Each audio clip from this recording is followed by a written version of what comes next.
Panoodin yung mga idol kung paano gawing napakagandang ashtray itong lumang piston. Grabe. Pwede pa pala mapakinabangan ito mga idol. Panoodin natin hanggang dulo para makakuha tayo ng idea dito.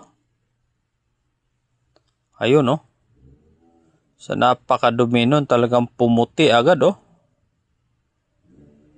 Napakagandang klaseng bakal ito mga idol. Piston ba naman? Ganun lang kabilis nilinis yun Tayo na nga. Naporma na nga itong ashtray mga idol Grabe. Ito ang maganda. Sulit na bakal.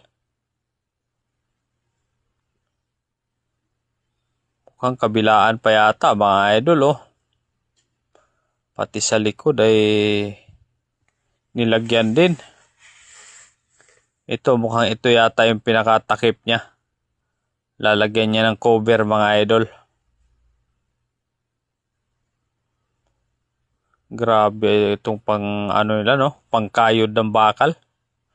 Pag diniin talagang napuporma. Ayun Sobrang talas.